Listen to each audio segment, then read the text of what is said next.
est présenté par Audible.fr. Vous aimez les podcasts ? Vous allez adorer les livres audio. Téléchargez-les et écoutez-les sur votre smartphone. Avec l'offre d'essai, le premier livre audio est offert sur audible.fr/slate.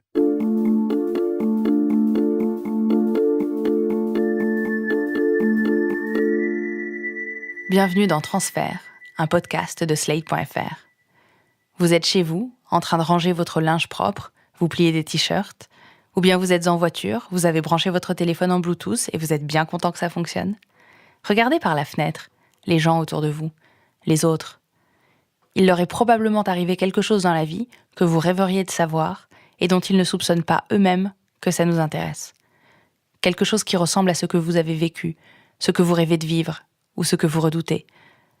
Dans Transfert, ce sont ces histoires-là qu'on va vous raconter, toujours vraies. Je m'appelle Charlotte Pudlowski et aujourd'hui vous allez entendre l'histoire d'Hugo. Vous allez trouver qu'il est vraiment bizarre.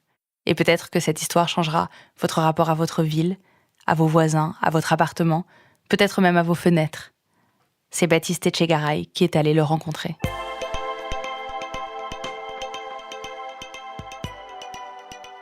En fait, le problème, c'est que c'est une histoire qui est assez embarrassante, c'est-à-dire qu'elle donne une image de moi assez effrayante. En général, c'est une histoire que je raconte quand je suis très ivre et un peu que je veux faire mon intéressant, ce qui est souvent malheureusement le cas quand je suis ivre. Elle est embarrassante parce que je sens que c'est une histoire dans laquelle j'ai vraiment beaucoup dépassé les bornes. Et j'ai fait des choses qui sont proprement inacceptables du point de vue du respect de l'individu. J'ai un peu honte. Il y a un truc de perversion, en fait. C'est une histoire de perversion. On pourrait commencer comme ça. C'est une histoire de perversion.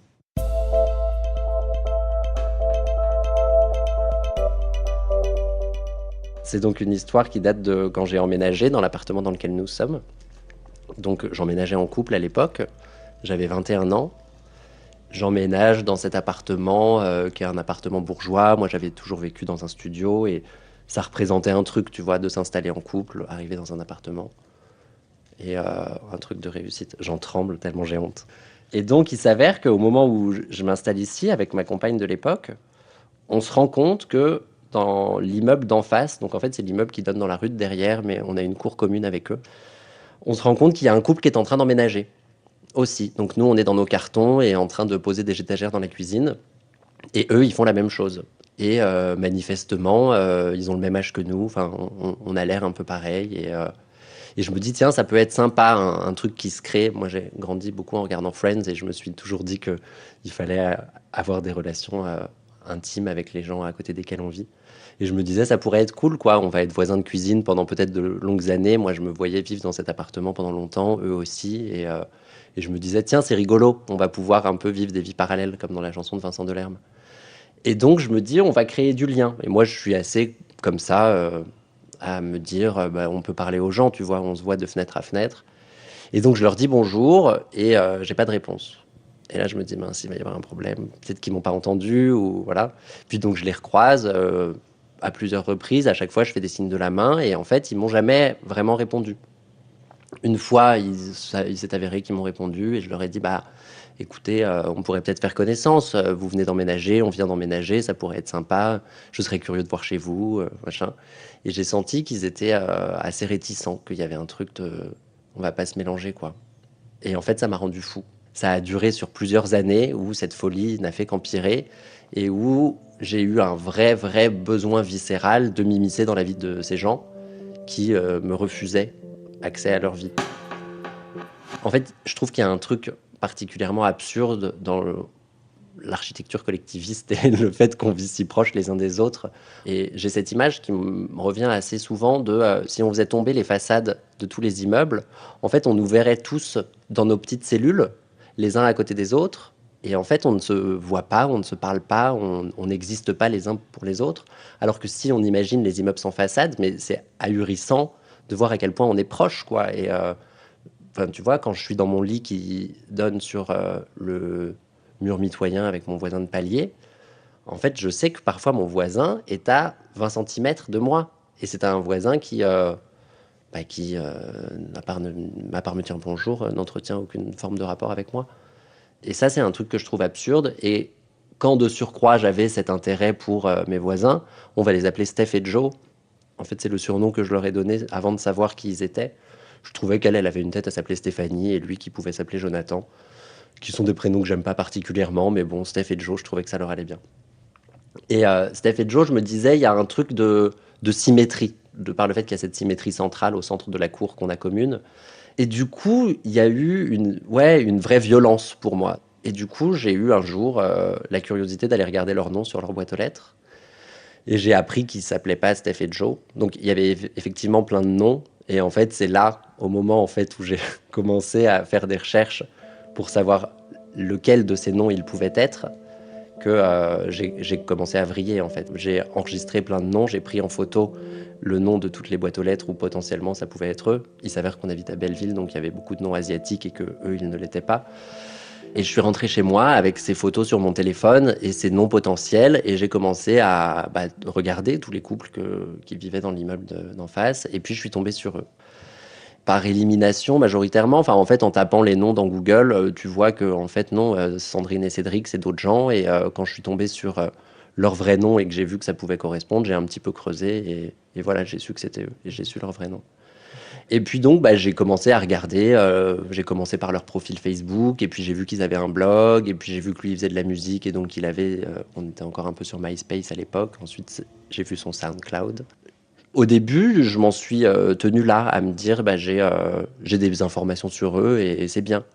Sauf qu'en fait, je me suis rendu compte que c'était des gens, de par leur activité professionnelle, lui, il était un peu graphiste, il l'est toujours un peu. Elle tenait un blog un peu, voilà, lui, il faisait de la musique. Enfin, des jeunes gens branchés, comme on dit, qui, comme moi, sont nés à la fin des années 1980 et qui donc ont une vie sur Internet assez présente.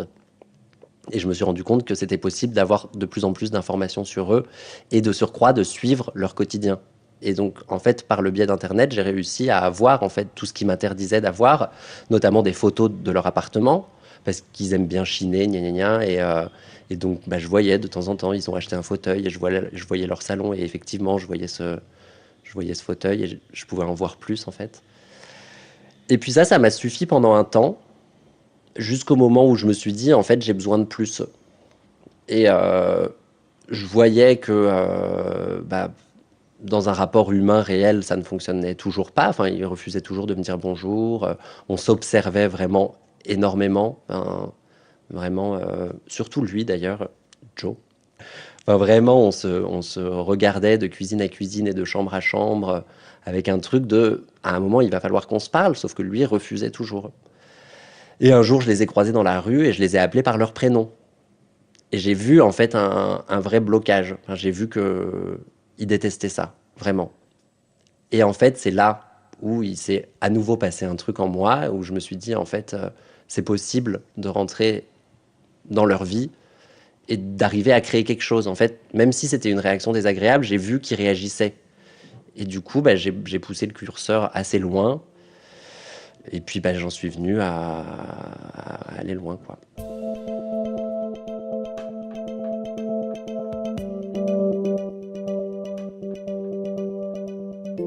Par exemple, lui, j'ai donc découvert qu'il était DJ et qu'il mixait. Et en fait, le jour où il a sorti une espèce d'EP ou je sais pas quoi, évidemment, comme j'avais plein d'informations sur lui, je savais que cette EP allait sortir et donc on pouvait trouver sur Internet la musique qu'il mixait. Et je me suis dit, bon tiens, mets-la chez toi, à fond, avec les fenêtres ouvertes et regarde ce qui se passe. C'est ce que j'ai fait. Et donc évidemment, ils étaient chez eux, ils ont ouvert les fenêtres et ils ont vu que ça venait de chez moi. Et donc, il a vraiment fallu que je me mette à un moment donné à quatre pattes pour traverser l'appartement et ramper. Et en fait, de me voir faire ça, ma copine m'a dit: «Mais qu'est-ce que tu fais?» Et j'ai dit: «En fait, la musique qu'on entend là, c'est de la musique des voisins. Donc en fait, ils sont à la fenêtre en train d'essayer de savoir d'où ça vient et ils peuvent pas nous voir». Et donc du coup, je lui ai dit: «Si tu veux traverser, en fait, à moins d'être alpagué par eux, il va falloir que tu te mettes à ramper». Et là, elle m'a dit: «Non, en fait, c'est pas possible, je vais pas me mettre à ramper dans mon propre appartement parce que, tu es dans un délire de il faut attirer leur attention d'une façon ou d'une autre». Et là, pour le coup, elle était assez, ouais, elle était en colère contre moi et elle a pas trouvé ça drôle du tout, quoi. Peut-être que je me serais arrêté à un moment donné si elle m'avait dit, «Écoute là, mon pauvre ami, tu vas vraiment trop loin, on ne fait pas ces choses-là, c'est irrespectueux», peut-être que ouais, ça aurait été un frein. Elle m'a jamais dit: «C'est malsain». Mais je sais que ce jugement était là rétrospectivement. À une époque, il y avait à Beaubourg une exposition d'un artiste dont j'ai oublié le nom. Et il y avait un photomaton à cette exposition où tu pouvais te prendre en photo et ils en ressortaient avec une grande affiche de toi avec un point indien là, entre les deux yeux sur le front. Et ils y étaient allés et Steph, en fait, avait mis au-dessus de son lit cette photo de cette exposition. Et il s'avère que donc, nos cuisines sont face à face et nos chambres sont face à face. Et donc je voyais cette photo tous les jours et un jour je me suis dit bah, je vais faire pareil quoi. Et donc je suis allé à l'exposition et j'ai fait le photomaton et je l'ai mis au-dessus de mon lit en évidence pour qu'il le voie. Et puis je laissais les fenêtres ouvertes et je restais près de la fenêtre et quand on se voyait, je me doutais bien, tu vois. Et je pense qu'ils ont vu cette photo et ils ont forcément dû se dire bon bah c'est le type d'en face qui a vu qu'on avait ça et qui a voulu faire pareil. Et pareil, aucune réaction. C'est-à-dire qu'un jour je les ai vus à ce moment-là et ils ont de nouveau fermé les rideaux et moi j'ai dit mais hello, enfin on va en parler et non toujours pas. Et ensuite il y a eu une période où ils sont partis en vacances. Ils ont donc sous-loué leur appartement et je me suis dit il y a un truc à jouer à ce moment-là. Quand ils vont rentrer de leurs vacances, je serai chez eux. Je serai dans leur appartement le jour où ils rentreront. Et c'était un défi que je me suis fixé. Et je me suis dit, c'est très simple, il suffit de sympathiser avec les gens qui occupent leur appartement en leur absence. Et donc j'y suis allé, j'ai sonné, et j'ai dit bonjour, je suis un ami de Steph et Joe. Ils m'ont dit qu'ils partaient en Amérique du Sud. Et bah voilà, comme moi je suis dans le quartier depuis longtemps, on s'entend bien. Ils m'ont dit de venir vous saluer si vous avez besoin de trucs et tout. Et en fait, là, les gens m'ont dit non, mais en fait, on sait qui tu es. Et j'ai dit comment ça? Ils me disent oui, t'es le voisin d'en face. On sait quoi. Et j'ai dit mais non, mais n'importe quoi. On est amis, tu vois. Et j'ai commencé à essayer de leur raconter une histoire et en fait, ils m'ont refusé l'entrée. D'un côté, ça m'a vraiment vexé. Et d'un autre côté, ça m'a terriblement excité. Je me suis dit, en fait, Steph et Joe ont peur de moi. Et Steph et Joe parlent de moi. Et en fait, ils sont pas dans le déni de mon existence. C'est-à-dire que j'ai une place dans leur vie. Et ça, j'ai trouvé ça génial, d'avoir une place dans leur vie. Et donc, j'ai commencé à fréquenter les endroits qu'ils fréquentaient. Il y a pas très loin de chez nous, un restaurant cambodgien qui est vraiment très sympa. Et je savais qu'ils y allaient assez souvent le week-end. Et je me retrouvais là, ou au bar d'en face, avec vue sur la terrasse. Et je les regardais. Et en fait, ce qui est terrible, c'est que je sais pas ce que je cherchais. Peut-être que je cherchais un point dans la gueule ou qu'ils me disent écoute, dégage, laisse-nous tranquille. Mais je voulais qu'il se passe quelque chose. Et en fait, plus ça allait, moins il se passait quelque chose. Et je me rendais compte que, bah oui, en fait, j'étais présent dans leur vie, mais qu'ils faisaient d'énormes efforts pour ne pas laisser transparaître ça. Tout cela s'est terminé le jour où je suis allé à leur mariage, alors que je n'avais pas été invité. Comme on habite dans un arrondissement, il s'avère que j'avais vu la date et je me suis dit, bon, bah, il suffit d'aller traîner à la mairie de l'arrondissement le jour de leur mariage et je pourrais être à leur mariage, quoi.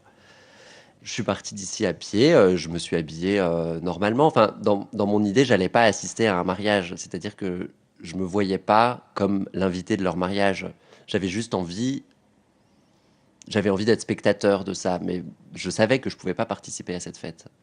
Et donc j'y suis allé, j'avais pas de renseignements sur l'heure exacte, donc j'y suis allé en fin de matinée. Je me rappelle si quand même que c'est là où c'est un peu tordu, c'est que j'avais mis un réveil, parce que donc c'était un samedi, et en général le samedi je dors, donc pour le coup j'avais mis un réveil, histoire d'y être en fin de matinée, et je me suis installé dans un café qui fait l'angle en face de la mairie de l'arrondissement. Et puis j'ai attendu, et je les ai vus arriver, et j'étais quand même assez excité de me dire, bon bah en fait si, ça y est, j'y suis, et ils sont là, et même si j'avais pas l'impression de partager quelque chose, parce que vraiment j'étais à part, j'avais une espèce d'excitation et je me suis dit bon, qu'est-ce que je fais? La salle des mariages, elle doit être ouverte à tous. Est-ce que j'y vais? Est-ce que j'y vais pas? Et donc j'ai attendu en fait dans ce café que la cérémonie se passe et c'est simplement au moment où ils sont sortis, ils étaient sur ce parvis et où je me suis dit bon bah je vais juste me rapprocher. Donc j'ai traversé, il y a un terre-plein en face de ce boulevard, j'ai traversé le terre-plein. Tu sais, ces panneaux, attention, piéton traversé en 2 fois, ou traversé en 2 temps. Et donc, il y a vraiment eu ce truc de la traversée en 2 temps, où j'ai d'abord traversé le premier truc, et je me suis dit, bon, je me rapproche ou pas. Et tu as ce panneau qui dit traverser en 2 temps, et tu dis, bon, bah, le deuxième temps est l'étape de plus que j'ai franchie. J'y suis allé et je suis resté là, juste en bas des marches, avec un vrai sentiment de malaise quand même. Ouais, c'est à ce moment-là où je me suis dit, quand même, ça va loin, quoi. J'étais là sur ce trottoir, il y a les marches du parvis de la mairie. Et en fait, juste monter ces marches, ça aurait été vraiment sans doute franchir une limite à ne pas franchir. Vraiment rentrer, physiquement parlant, dans cette sphère de l'intime à ce moment très précis. J'ai pas l'impression qu'ils m'aient vu, peut-être qu'ils m'ont vu. Toujours est-il que là, en fait, en étant juste au pied de ces marches, c'est là où j'ai vraiment senti qu'il y avait une frontière à pas dépasser et où je suis parti avant la fin de la séance photo, qui était sans doute très belle. J'ai vu les photos, c'était magnifique. Je crois que j'étais content de pas assister à ça, en fait. Que j'étais content de voir les photos, simplement. Ils avaient l'air tellement heureux que je me suis dit, ma place n'est pas ici, quoi. Ne sabotons pas ça. C'était un peu, en un sens, le paroxysme de cette vie merveilleuse qu'il me donnait à voir sans vraiment me la donner à voir. Et là, je l'avais sous les yeux, ce truc de bonheur réussi, de concrétisation. Tout était si beau, quoi.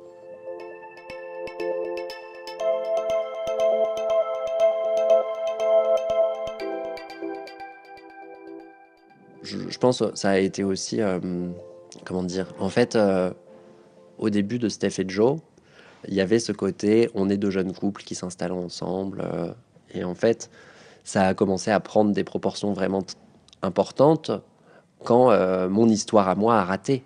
En plus de ce truc de il me refuse un accès qui du coup me rend un peu fou, c'est-à-dire que j'avais tous les jours aussi sous les yeux l'image de mon histoire à moi qui a raté.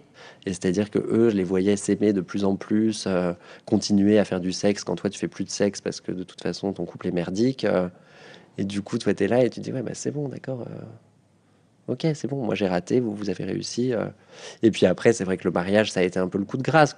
Bah ouais, super, vous avez réussi. Et bah moi là, je suis tout seul, ouais. Ouais, mon appartement à moi, il est à moitié vide parce qu'elle est partie avec toutes ses affaires. Et donc ouais, j'ai bien l'intention de venir à votre mariage pour vous faire payer.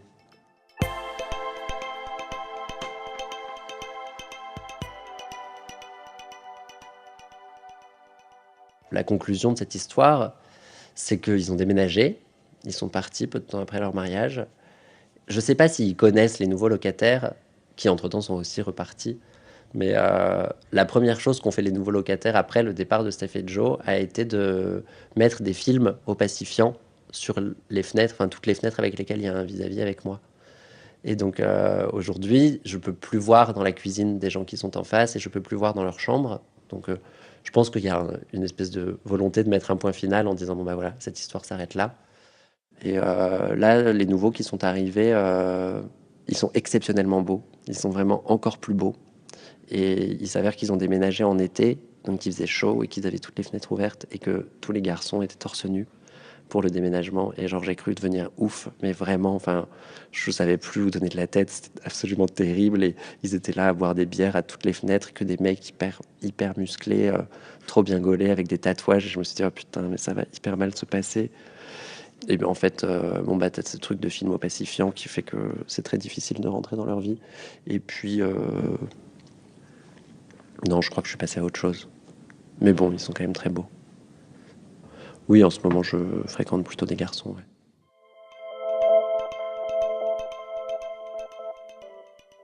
Après, il s'avère que Steph et Joe continuent à mettre beaucoup de choses de leur vie sur Internet et que très régulièrement, je vais encore prendre de leurs nouvelles, mais en arrêtant de vouloir rentrer en contact avec eux.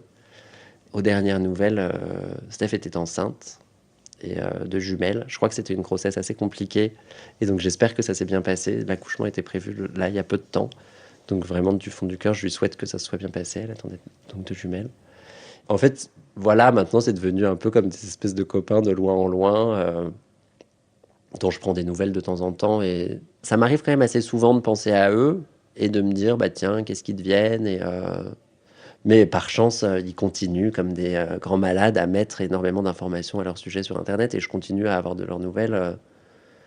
D'ailleurs, même parfois, j'ai plus de nouvelles d'eux que de gens qui sont mes amis au quotidien et qui ont déménagé dans un autre pays.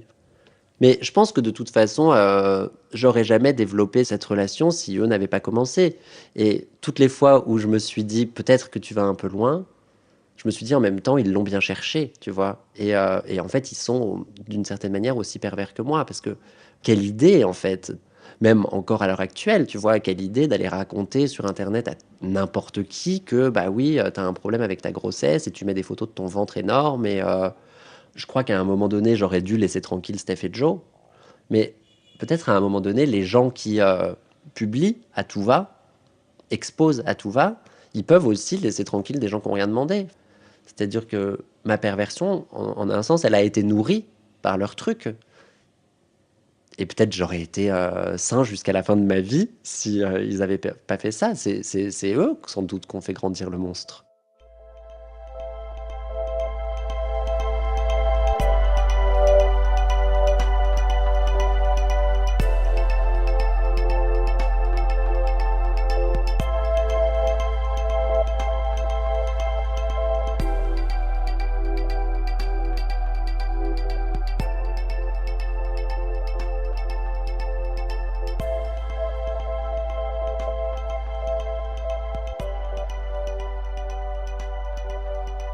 Merci à Baptiste Etchegaray qui a interviewé Hugo, à Lola Costantini pour la réalisation, à Pauline Thompson du groupe Théodore, Paul et Gabriel qui a composé la musique, Dorian Fizel et Pierre Juarez pour le jingle, Mélissa Bounois pour la direction musicale et Jean-Baptiste Aubonnet pour le mixage.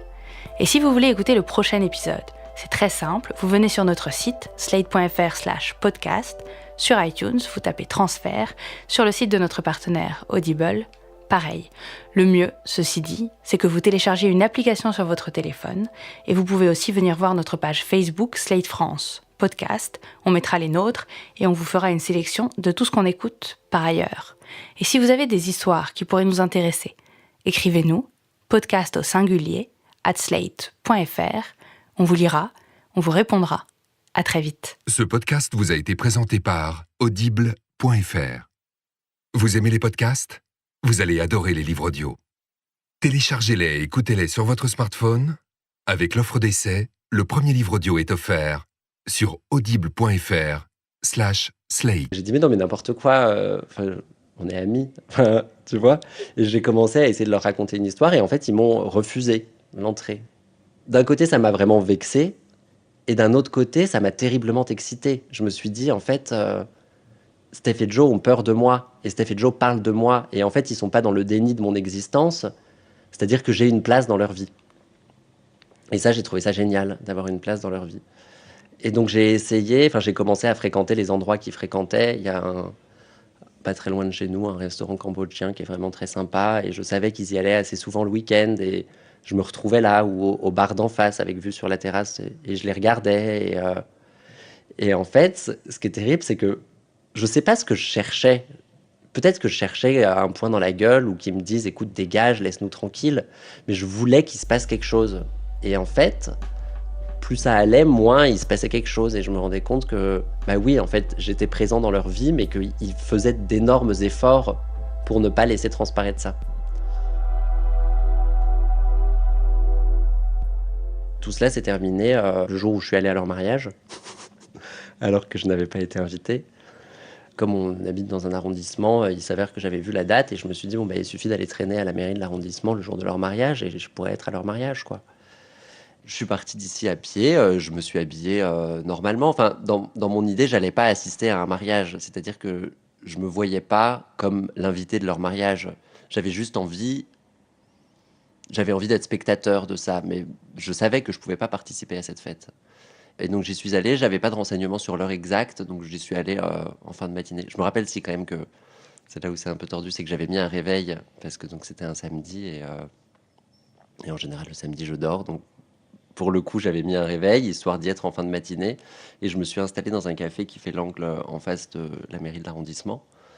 Et puis j'ai attendu, et je les ai vus arriver, et j'étais quand même assez excité de me dire, bon bah en fait si, ça y est, j'y suis, et ils sont là, et même si j'avais pas l'impression de partager quelque chose, parce que vraiment j'étais à part, j'avais une espèce d'excitation et je me suis dit, bon, qu'est-ce que je fais ? La salle des mariages, elle doit être ouverte à tous, est-ce que j'y vais, est-ce que j'y vais pas ? Et donc j'ai attendu, en fait, dans ce café que la cérémonie se passe, et c'est simplement au moment où ils sont sortis, ils étaient sur ce parvis, et où je me suis dit, bon, bah, je vais juste me rapprocher Donc j'ai traversé, il y a un terre-plein en face de ce boulevard, j'ai traversé le terre-plein. Tu sais, ces panneaux, attention, piéton traversé en 2 fois ou traversé en 2 temps. Et donc, il y a vraiment eu ce truc de la traversée en 2 temps où j'ai d'abord traversé le premier truc et je me suis dit, bon, je me rapproche ou pas. Et tu as ce panneau qui dit traverser en 2 temps et tu dis, bon, bah, le deuxième temps est l'étape de plus que j'ai franchie. Et non, toujours pas. Et ensuite, il y a eu une période où ils sont partis en vacances. Ils ont donc sous-loué leur appartement. Et je me suis dit, il y a un truc à jouer à ce moment-là. Quand ils vont rentrer de leurs vacances, je serai chez eux. Je serai dans leur appartement le jour où ils rentreront. Et c'était un défi que je me suis fixé. Et je me suis dit, c'est très simple, il suffit de sympathiser avec les gens qui occupent leur appartement en leur absence. Et donc j'y suis allé, j'ai sonné. Et j'ai dit bonjour, je suis un ami de Steph et Joe. Ils m'ont dit qu'ils partaient en Amérique du Sud. Et bah voilà, comme moi je suis dans le quartier depuis longtemps, on s'entend bien. Ils m'ont dit de venir vous saluer si vous avez besoin de trucs et tout. Et en fait, là, les gens m'ont dit non, mais en fait, on sait qui tu es. Et j'ai dit comment ça? Ils me disent oui, t'es le voisin d'en face. On sait quoi. Et j'ai dit mais non, mais n'importe quoi. On est amis, tu vois. Et j'ai commencé à essayer de leur raconter une histoire. Et en fait, ils m'ont refusé l'entrée. D'un côté, ça m'a vraiment vexé. Et d'un autre côté, ça m'a terriblement excité. Je me suis dit, en fait, Steph et Joe ont peur de moi. Et Steph et Joe parlent de moi. Et en fait, ils sont pas dans le déni de mon existence. C'est-à-dire que j'ai une place dans leur vie. Et ça, j'ai trouvé ça génial, d'avoir une place dans leur vie. Et donc, j'ai commencé à fréquenter les endroits qu'ils fréquentaient. Il y a pas très loin de chez nous, un restaurant cambodgien qui est vraiment très sympa. Et je savais qu'ils y allaient assez souvent le week-end. Et je me retrouvais là, ou au bar d'en face, avec vue sur la terrasse. Et je les regardais. Et en fait, ce qui est terrible, c'est que je sais pas ce que je cherchais. Peut-être que je cherchais un point dans la gueule ou qu'ils me disent écoute, dégage, laisse-nous tranquille. Mais je voulais qu'il se passe quelque chose. Et en fait, plus ça allait, moins il se passait quelque chose. Et je me rendais compte que, bah oui, en fait, j'étais présent dans leur vie, mais qu'ils faisaient d'énormes efforts pour ne pas laisser transparaître ça. Tout cela s'est terminé le jour où je suis allé à leur mariage, alors que je n'avais pas été invité. Comme on habite dans un arrondissement, il s'avère que j'avais vu la date et je me suis dit, bon, bah, il suffit d'aller traîner à la mairie de l'arrondissement le jour de leur mariage et je pourrais être à leur mariage, quoi. Je suis parti d'ici à pied, je me suis habillé normalement. Enfin, dans mon idée, j'allais pas assister à un mariage. C'est-à-dire que je me voyais pas comme l'invité de leur mariage. J'avais envie d'être spectateur de ça, mais je savais que je pouvais pas participer à cette fête. Et donc j'y suis allé, j'avais pas de renseignements sur l'heure exacte, donc j'y suis allé en fin de matinée. Je me rappelle quand même que c'est là où c'est un peu tordu, c'est que j'avais mis un réveil, parce que donc c'était un samedi, et en général le samedi je dors, donc pour le coup j'avais mis un réveil, histoire d'y être en fin de matinée, et je me suis installé dans un café qui fait l'angle en face de la mairie de l'arrondissement. Et puis j'ai attendu, et je les ai vus arriver, et j'étais quand même assez excité de me dire, bon bah en fait si, ça y est, j'y suis, et ils sont là, et même si ils ont le même âge que nous, enfin, on a l'air un peu pareil. Et je me dis, tiens, ça peut être sympa, un truc qui se crée. Moi, j'ai grandi beaucoup en regardant Friends et je me suis toujours dit qu'il fallait avoir des relations intimes avec les gens à côté desquels on vit. Et je me disais, ça pourrait être cool, quoi. On va être voisins de cuisine pendant peut-être de longues années. Moi, je me voyais vivre dans cet appartement pendant longtemps, eux aussi. Et je me disais, tiens, c'est rigolo. On va pouvoir un peu vivre des vies parallèles, comme dans la chanson de Vincent Delerme. Et donc, je me dis, on va créer du lien. Et moi, je suis assez comme ça, à me dire, bah, on peut parler aux gens, tu vois, on se voit de fenêtre à fenêtre. Et donc, je leur dis bonjour et j'ai pas de réponse. Et là, je me dis, mince, il va y avoir un problème. Peut-être qu'ils m'ont pas entendu ou voilà. Puis donc, je les recroise à plusieurs reprises. À chaque fois, je fais des signes de la main et en fait, ils m'ont jamais vraiment répondu. Une fois, il s'est avéré qu'ils m'ont répondu et je leur ai dit, bah, écoutez, on pourrait peut-être faire connaissance. Vous venez d'emménager, on vient d'emménager, ça pourrait être sympa. Je serais curieux de voir chez vous, machin. Et j'ai senti qu'ils étaient assez réticents, qu'il y avait un truc de, on va pas se mélanger, quoi. Et en fait, ça m'a rendu fou. Ça a duré sur plusieurs années où cette folie n'a fait qu'empirer et où j'ai eu un vrai besoin viscéral de m'immiscer dans la vie de ces gens qui me refusaient accès à leur vie. En fait, je trouve qu'il y a un truc particulièrement absurde dans l'architecture collectiviste et le fait qu'on vit si proches les uns des autres. Et j'ai cette image qui me revient assez souvent de si on faisait tomber les façades de tous les immeubles, en fait, on nous verrait tous dans nos petites cellules, les uns à côté des autres. Et en fait, on ne se voit pas, on ne se parle pas, on n'existe pas les uns pour les autres. Alors que si on imagine les immeubles sans façade, mais c'est ahurissant de voir à quel point on est proche, quoi. Et enfin, tu vois, quand je suis dans mon lit qui donne sur le mur mitoyen avec mon voisin de palier, en fait, je sais que parfois mon voisin est à 20 centimètres de moi. Et c'est un voisin qui, à part me dire bonjour, n'entretient aucune forme de rapport avec moi. Et ça, c'est un truc que je trouve absurde. Et quand de surcroît, j'avais cet intérêt pour mes voisins, on va les appeler Steph et Joe. En fait, c'est le surnom que je leur ai donné avant de savoir qui ils étaient. Je trouvais qu'elle avait une tête à s'appeler Stéphanie et lui qui pouvait s'appeler Jonathan, qui sont des prénoms que j'aime pas particulièrement, mais bon, Steph et Joe, je trouvais que ça leur allait bien.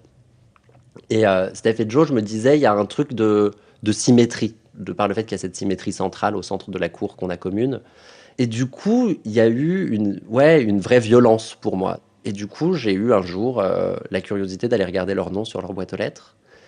Et j'ai appris qu'ils ne s'appelaient pas Steph et Joe. Donc, il y avait effectivement plein de noms. Et en fait, c'est là, au moment en fait, où j'ai commencé à faire des recherches pour savoir lequel de ces noms ils pouvaient être, que j'ai commencé à vriller, en fait. J'ai enregistré plein de noms que j'ai franchis.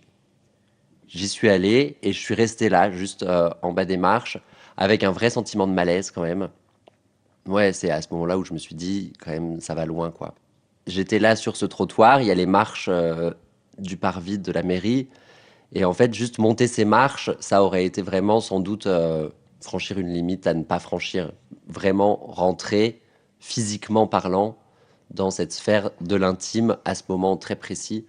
J'ai pas l'impression qu'ils m'aient vu, peut-être qu'ils m'ont vu.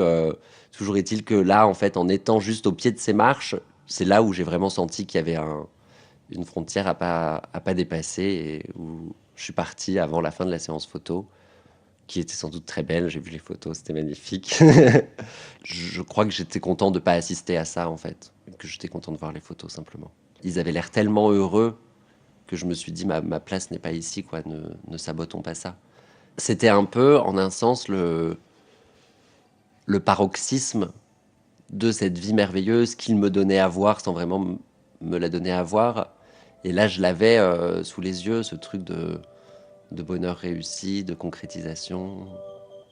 Tout était si beau, quoi.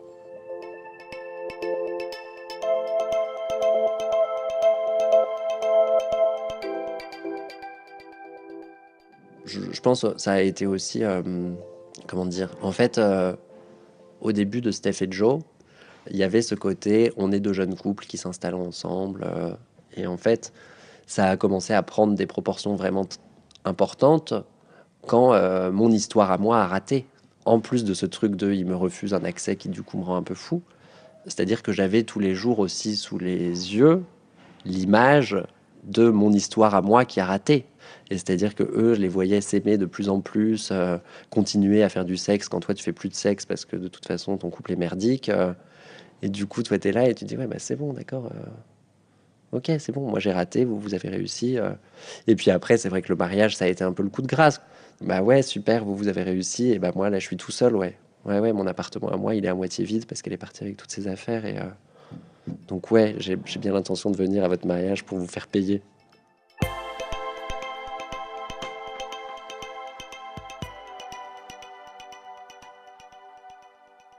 La conclusion de cette histoire, c'est qu'ils ont déménagé. Ils sont partis peu de temps après leur mariage. Je ne sais pas s'ils connaissent les nouveaux locataires, qui entre-temps sont aussi repartis. Mais la première chose qu'ont fait les nouveaux locataires après le départ de Steph et Joe a été de mettre des films opacifiants sur les fenêtres, enfin toutes les fenêtres avec lesquelles il y a un vis-à-vis avec moi. Et donc aujourd'hui, je ne peux plus voir dans la cuisine des gens qui sont en face et je ne peux plus voir dans leur chambre. Donc choses qui sont proprement inacceptables du point de vue du respect de l'individu. J'ai un peu honte. Il y a un truc de perversion, en fait. C'est une histoire de perversion. On pourrait commencer comme ça. C'est une histoire de perversion.